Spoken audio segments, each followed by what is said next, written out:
एक बार एक शराबी एक संत के पास गया और बहुत ही विनम्र स्वर में बोला, गुरुदेव, मैं इस शराब के सेवन से बहुत दुखी हूँ। इसकी वजह से मेरा घर बर्बाद हो रहा है, मेरे बच्चे भूखे मर रहे हैं, किंतु मैं शराब के बगैर नहीं रह पाता। कृपया आप मुझे कोई सरल उपाय बताएं जिससे मैं अपने घर की शांति फिर से पा सकूं। उस संत महात्मा ने कहा, जब इस सेवन से तुमको इतना हानि पहुंचता है तो तुम इसे छोड़ क्यों नहीं देते।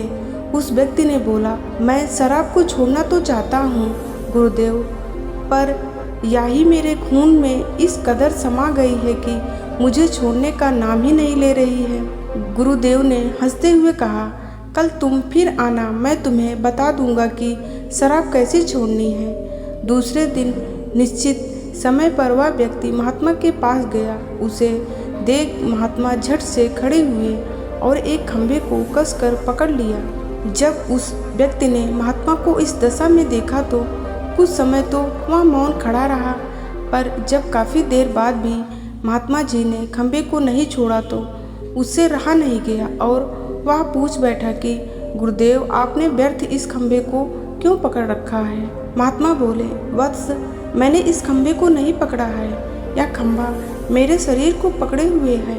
मैं चाहता हूँ कि यह मुझे छोड़ दे, किंतु या तो मुझे छोड़ ही नहीं रहा है।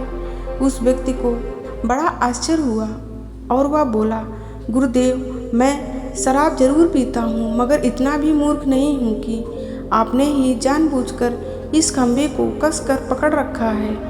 या तो निर्जीव है या आपको कैसे पकड़ेगी।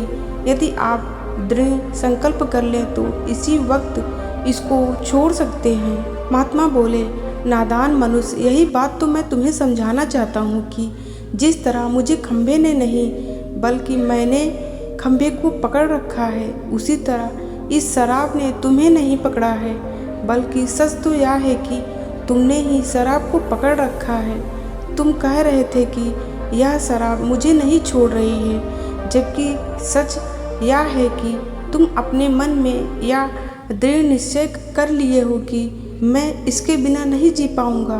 यदि तुम इसे वास्तव में त्यागना चाहते हैं तो इसी वक्त तुम ये संकल्प करो कि मैं इस शराब को अब कभी भी दोबारा हाथ नहीं लगाऊंगा, मैं इसके बिना जी सकता हूँ। तो इसी वक्त तुम्हारी शराब पीने की आदत छूट जाएगी। वह शराबी गुरु के इस अमृत वचनों से इतना प्रभावित हुआ कि उसने उसी वक्त भविष्य में कभी शराब न पीने का दृढ़ संकल्प किया। उसके घर में खुशियाँ लौट आई और वह शांति से जीवन यापन करने लगा। दोस्तों, इस छोटी सी कहानी से हमें ये सीख मिलती है कि जीवन में कोई भी ऐसा कार्य नहीं है जिसे एक बार ग्रहण किए जाने के बाद छोड़ा ना जा सके। अगर मनुष्य चाहे तो बड़ी से बड़ी बुराई को त्याग सकता है। दोस्तों, मेरी ये कहानी अगर आपको अच्छी लगी हो तो मेरे चैनल को सब्सक्राइब ज़रूर करें। तो मिलते हैं आप लोगों से नेक्स्ट किसी ऐसी कहानी में। तब तक के लिए आप अपना ख्याल रखिएगा। ओम नमो बुद्धाय।